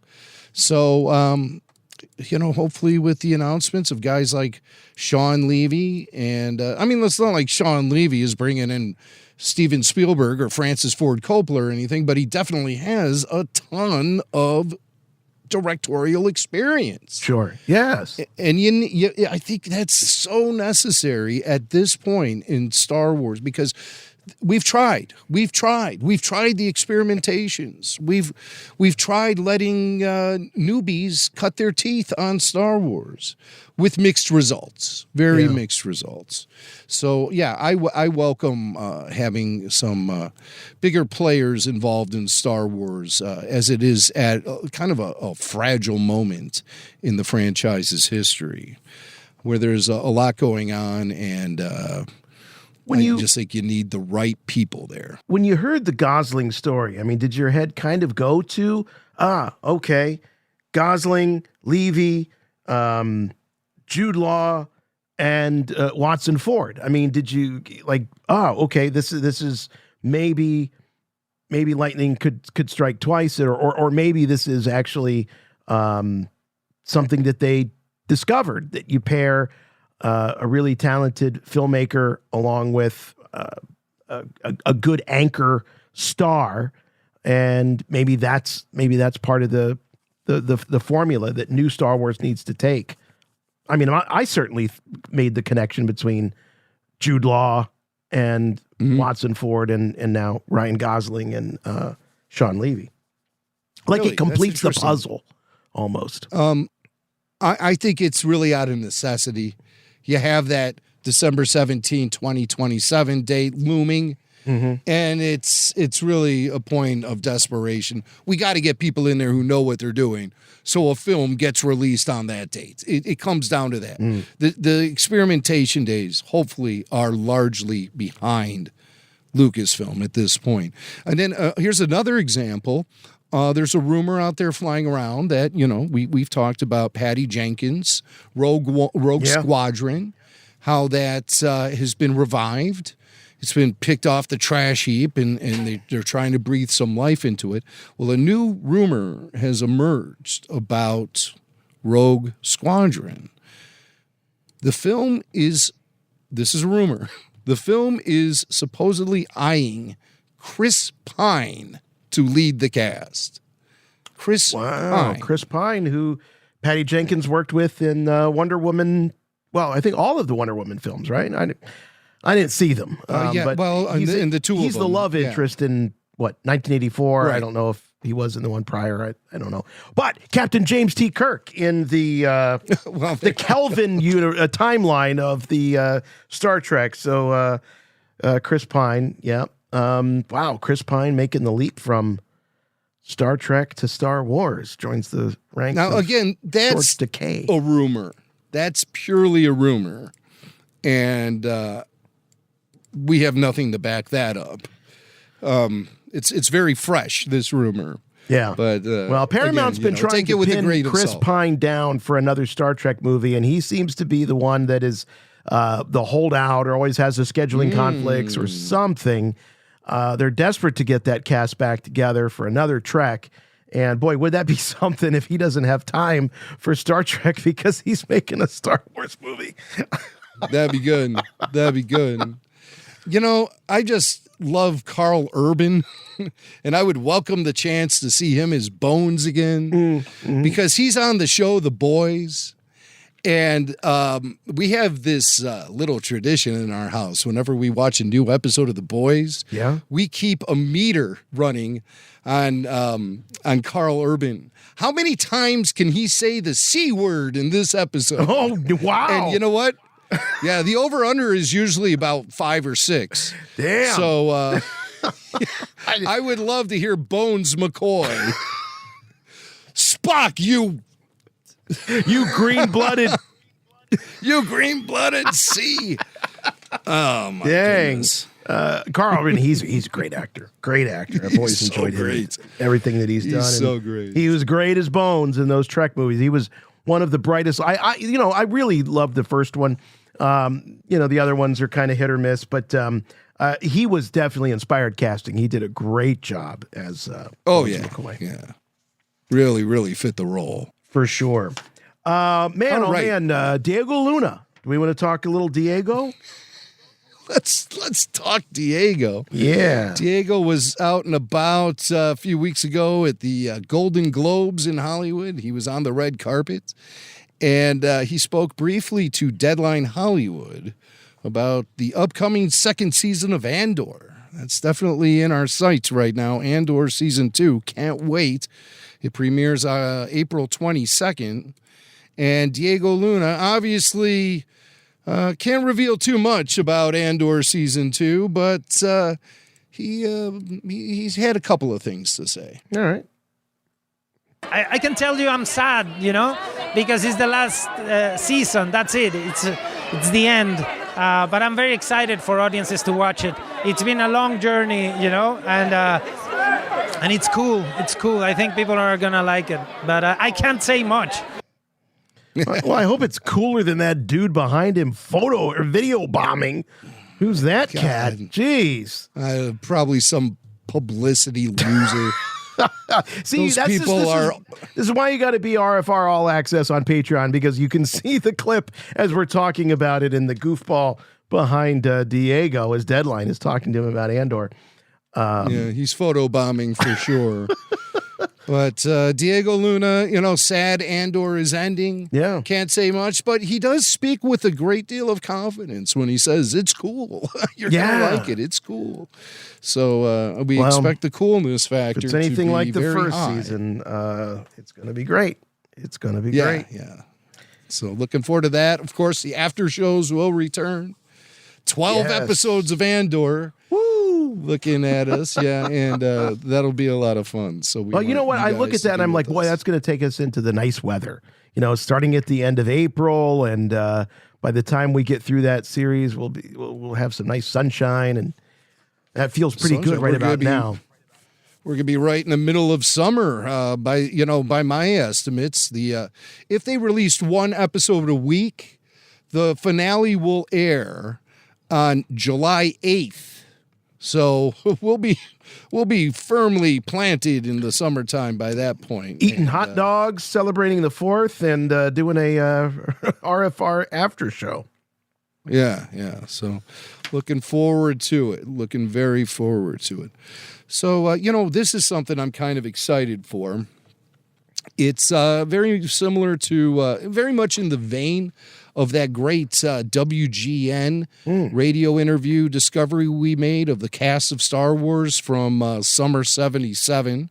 And we played that for you guys here exclusively on RFR. Well, we have found another great vintage interview, previously undiscovered, from Chicago. No way! Media Come interview. on! Yeah. What?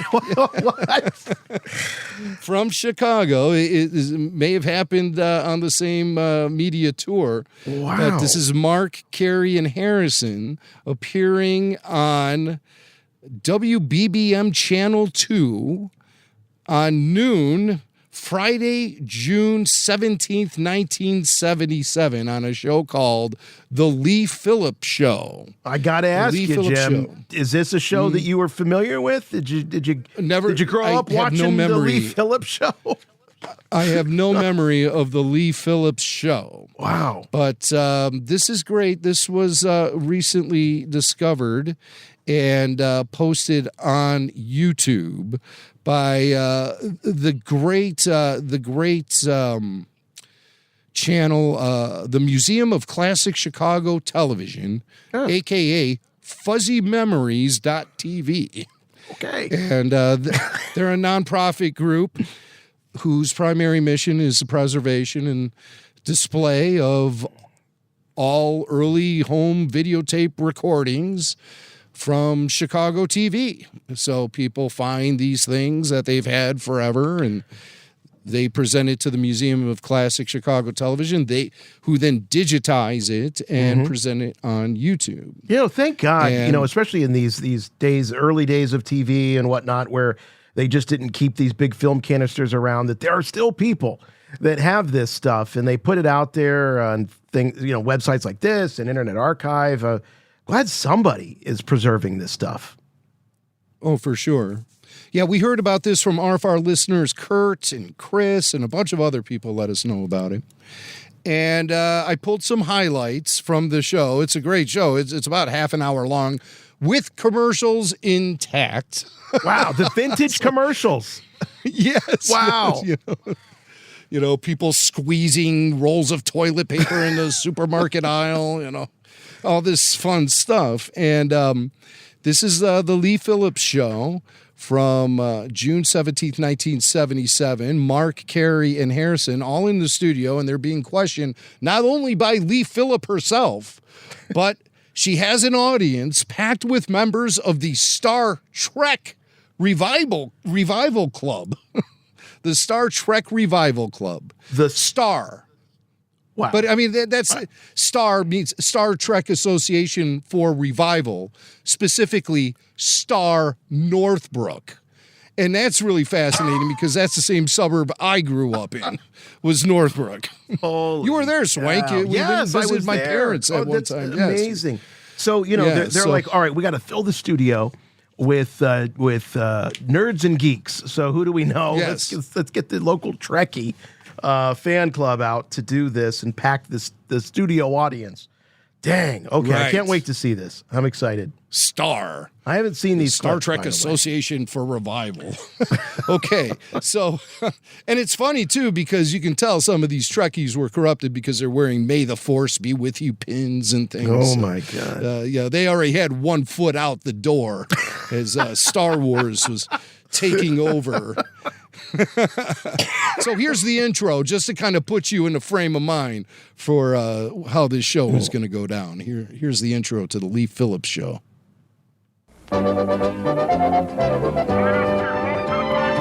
If you're wondering why there are crowded lines of people standing outside of motion picture theaters these days, something that hasn't happened in a long time, the reason is that they're waiting in line to see the spectacular new motion picture Star Wars. Well, Star Wars is a whole new idea in filmmaking today. It's a space fantasy filled with thrills, all kinds of action, and a great deal of suspense. And you're about to meet the stars of Star Wars, and here they are. Mark Hamill, Carrie Fisher, Harrison Ford. And they're going to be questioned by members of the Star Trek Revival Club, and we'll be hearing from them later, right after Catherine Kiefer in the news. Oh man, am I excited to see this? You got just the fact that Harrison Ford has to sit there and suffer. Right. After Harrison just burned a big fatty out in the parking lot, he has to come in and deal with all of this. Oh, this is too much. All right, this is great. All right, but so look at, this is just so 70s. I mean, the set. Yeah. So, Jim, we're not talking about. I just want to get an idea if this was just Chicago local TV at the time. Do you have any idea if this was syndicated outside of Chicago? Yeah, I think other CBS affiliates may have picked it up. Channel 2 WBBM in Chicago is the longtime CBS affiliate here in town, and so I think this may have been spread out maybe throughout the Midwest at least. Okay. The Lee Phillip show.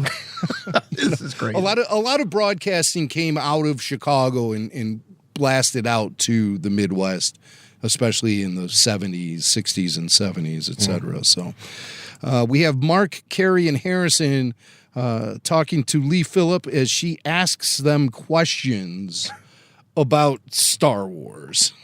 Take it away.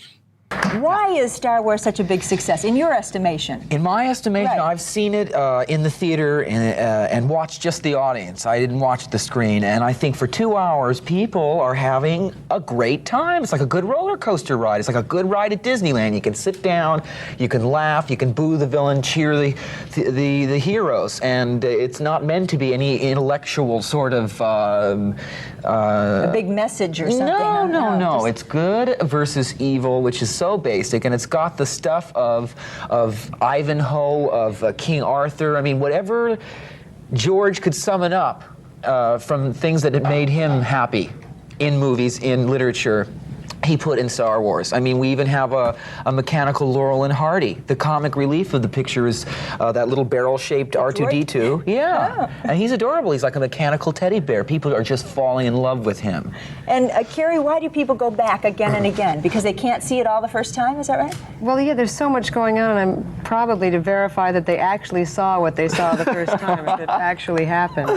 But there is so much to see. There's the Wookiee, the droids, the robots, the people, the princesses, the sand people, the Jawas. Not even to remember all of those. Now, we're going to give Harrison the hardest job of all. For those people that haven't seen Star Wars, so that they know what we're all talking about, we're going to have a special preview right now. But we need you to set it up for us, to kind of give us the story before we see the preview. All right, your turn. I'm sure you're going to leave out some of the best parts, because the plot is very thick and rich. But basically, we have our hero, Mark Hamill, in concert with me. I'm the driver of the spaceship, and we've recaptured the princess from the clutches of Darth Vader and Governor Tarkin, the bad guys. And we're about to speed off to join the rebel forces with her. But first we have to get rid of the following bad guys. So it's really the good against the bad, and that's why people are cheering and yelling and all that stuff. Yeah.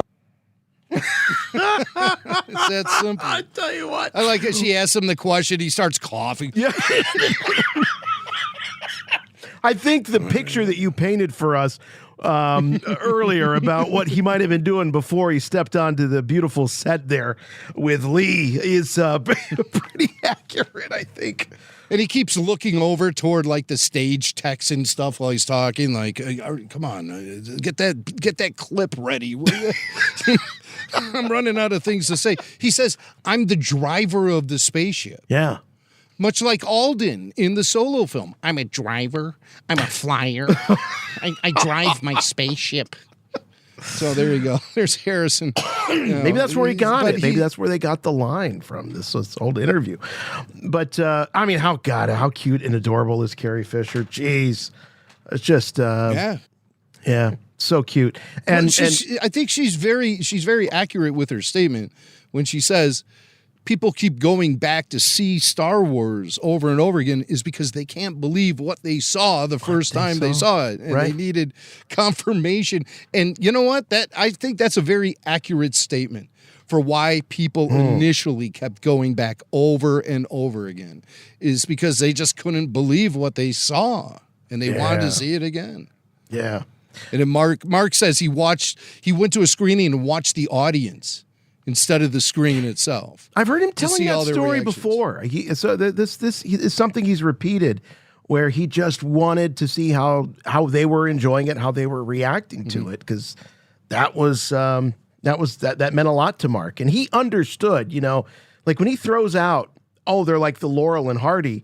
Mark Hamill is one of the biggest Laurel and Hardy fans that there is.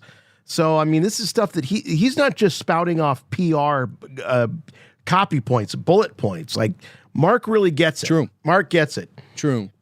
Yeah, I don't think they coached actors like they do today, the studios. You know, I think they just threw them out there. Threw them to the wolves. Because the 70s were all about authenticity, let's face it. And Mark says he was watching the audience instead of the screen.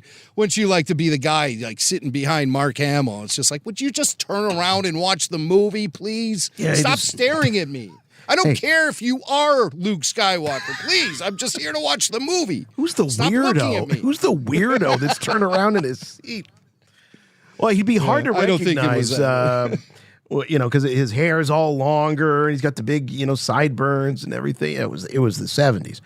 His hair looks short in Star Wars compared to the way it is here on the Lee Phillip show. For sure.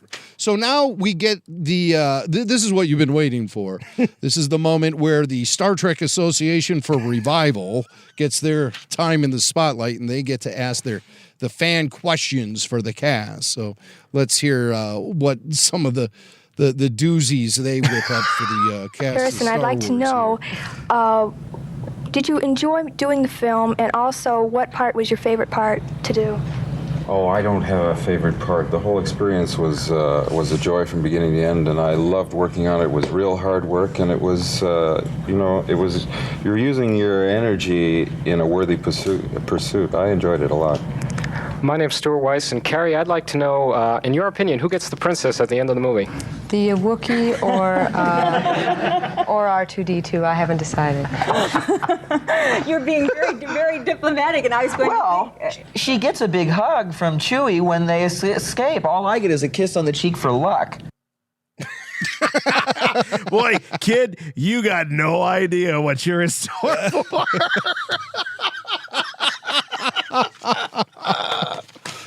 Oh, yeah, he's going to be answering questions about that relationship for the rest of his life.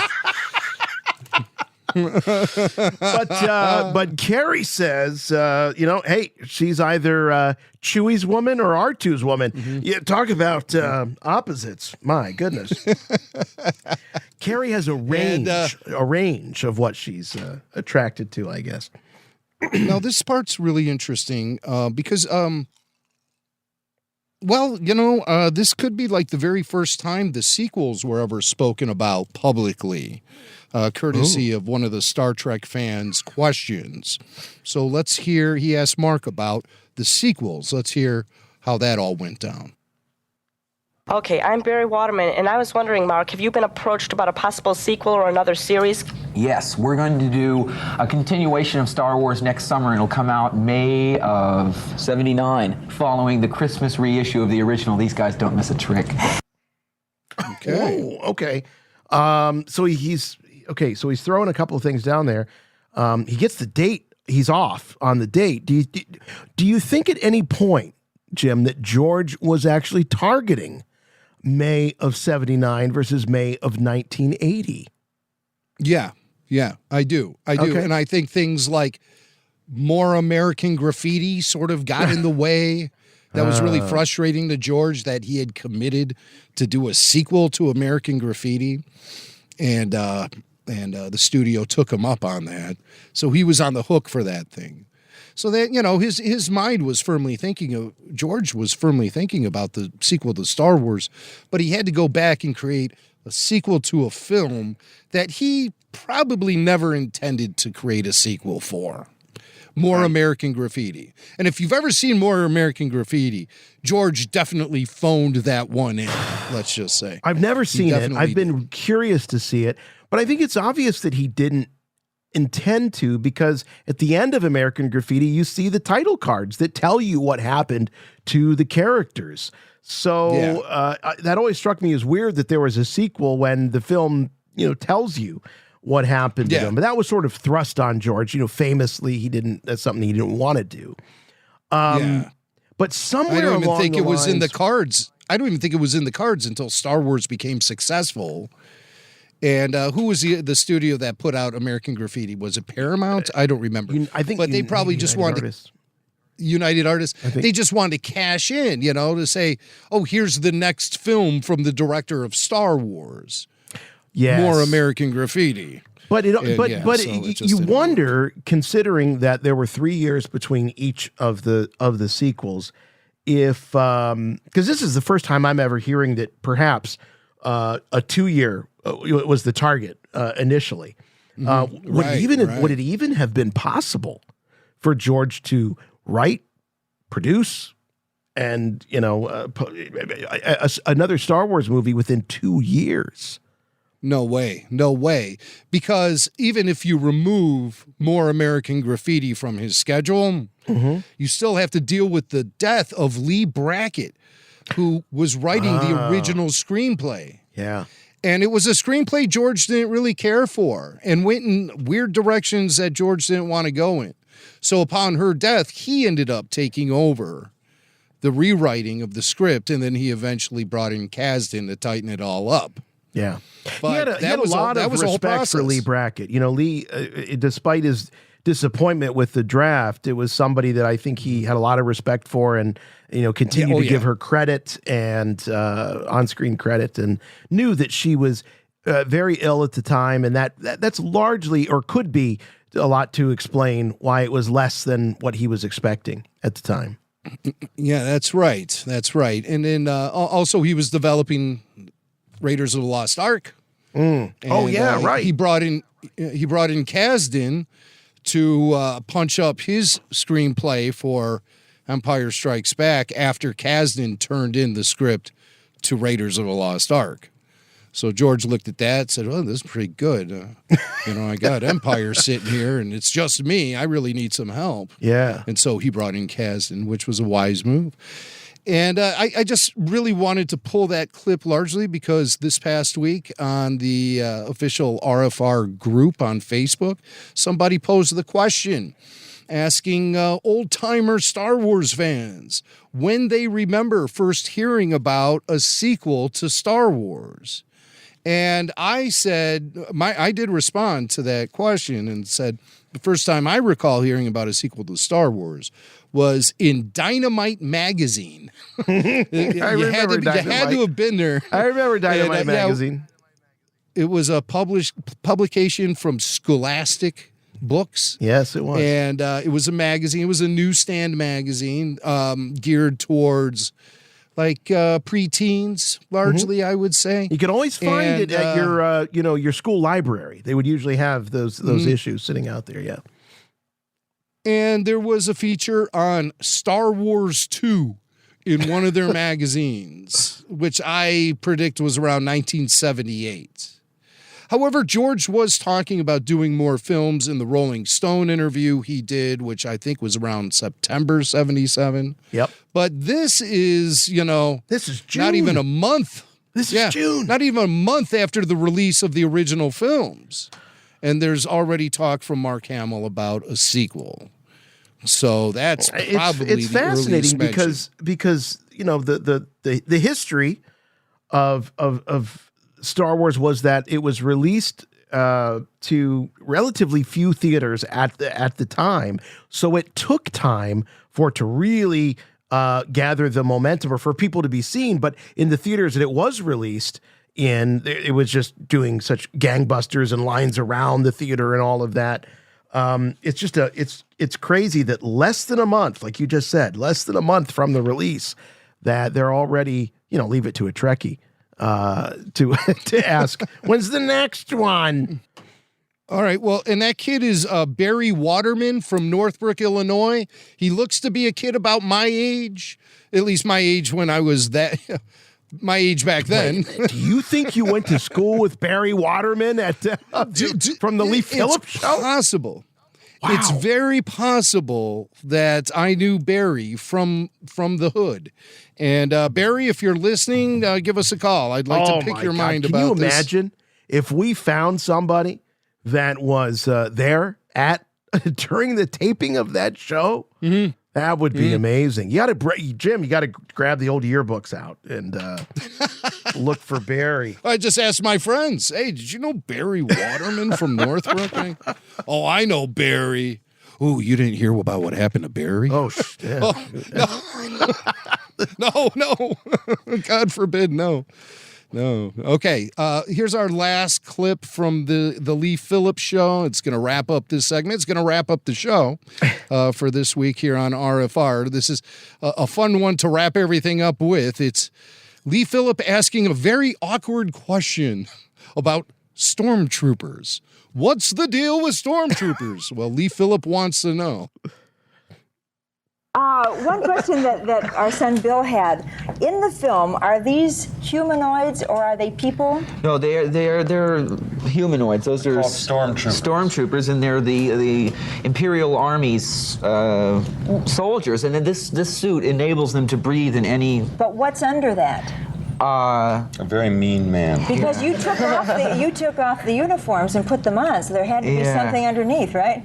Well, what do you mean? We wore ballet, those black. But remember when you No, when we went into the garbage chute, we were wearing those suits over our other clothes. Yes, yes. This is a we slight, just wondered slight cheat here. what was under this in the film, not in reality. Oh, not in reality. In the film, I would imagine when we're in it, I'm in my tunic and he's in his cavalry type outfit, and I guess the other guys are just wearing their underwear. I don't know. The humanoids, that is. The humanoids, right? The humanoids. So humanoids. Well, here's the confusion. Well, Jay, could you kill the music for a second? Oh, I thought here's we would the confusion. Yeah, we'll just talk over it a little bit here. Well, I need to analyze what was going on right there. Yeah, she was holding up a picture of a stormtrooper. Yeah. You know, she kept asking, is it a humanoid or is it a person? Yeah. I think what she intended to ask, not humanoid, I think the word she was searching for was android. Yes. Android, because a humanoid is a person. Lee Phillip.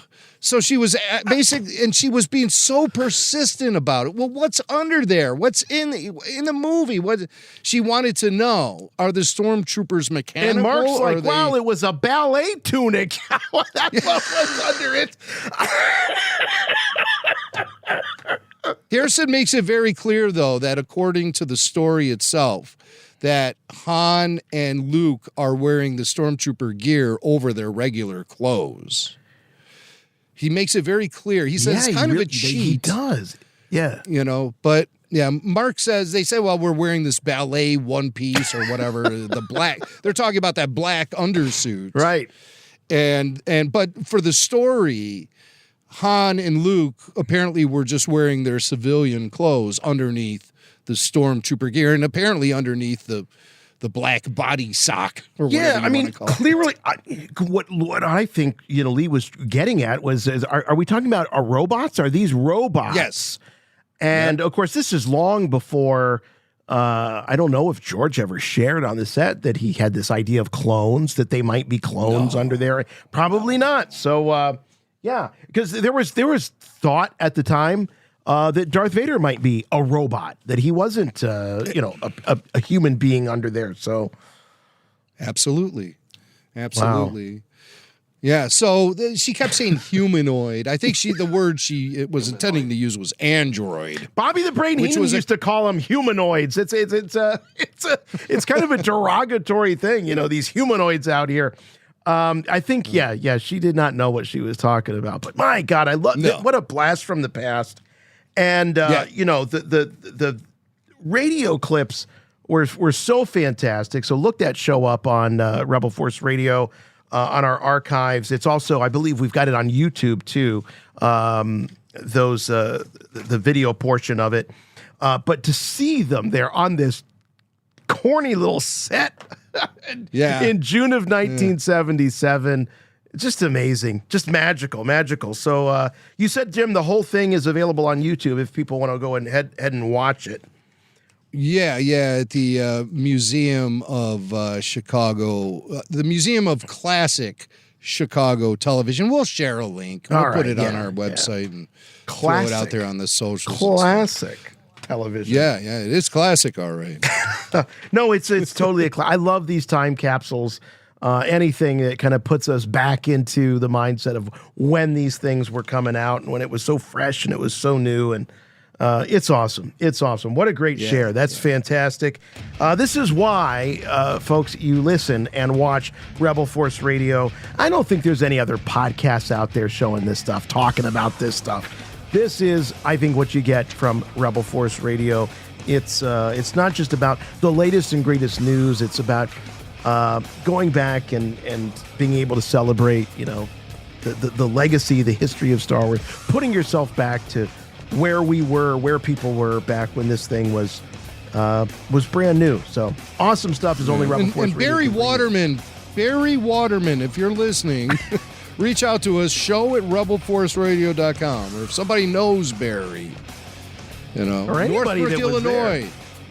Hey, as we were talking about earlier, Rebel Force Radio, of course, exists as a podcast and as a YouTube channel, but also as a exclusive Patreon experience. So go over to patreon.com/Rebel Force Radio. If you want more of this type of content, you can find it over on Patreon, including the weekly full show video. And we have a dedicated group that love their RFR full show video. And like Mac was saying earlier, we try to get that out to you early so you're the first to not only hear RFR but see it. But it doesn't end there, because there's always some fun little embellishments and little special secret sauce that Mac puts on the audio podcast. We are primarily an audio medium here at RFR, so make sure that you're also listening, obviously, to the Rebel Force Radio podcast, which most of you are doing. But if you like to watch the video, that's also available for you on RFR on Patreon, plus exclusive podcasts that you can't get anywhere else, and the ability to communicate and schmooze with really one of the greatest communities of Star Wars fans, the greatest community of Star Wars fans you can find anywhere online. So you can also, as I said, watch us on YouTube. You can follow us on our socials, on Facebook, on X, on Instagram. That list continues to expand. I think we're on, what's the other one? Blue Sky. We've got the one at Threads. That's the one I can never remember, Threads. Got to update the old show notes here. Threads. So check us out at Rebel Force Radio. The website for everything and all things Rebel Force Radio, rebelforceradio.com. We love to have your support on Patreon. We love to have your support as a listener. That's the most basic, simple, and most effective way of supporting us here, is to keep listening. It costs you nothing. Also, please refer us to your friends. So if you got that person at the day job, or that cousin that maybe you see a couple times a year, holidays, family reunions, but the one thing you can always connect on is Star Wars. If they haven't heard of Rebel Force Radio, please refer them to us. Refer them to us here at Rebel Force Radio. It's a great way to expand the program, get more listeners, and that helps us out a lot. So please subscribe to the RFR on your podcatcher of choice. It also allows you to leave a review. We love to have those reviews. We keep it simple. Just one rule. Make them good. All right, we'll see you next time, next week, for more Rebel Force Radio. It's like a Star Wars celebration coming to you every week. So until next week, we'll see you next time for Rebel Force Radio. I'm Jason. I'm Jimmy. Force will be with you, always. Damn it, sorry, I was so early. Let's try that one more time. For Rebel Force Radio, I'm Jason. I'm Jimmy Mac. And remember, the Force will be with you, always.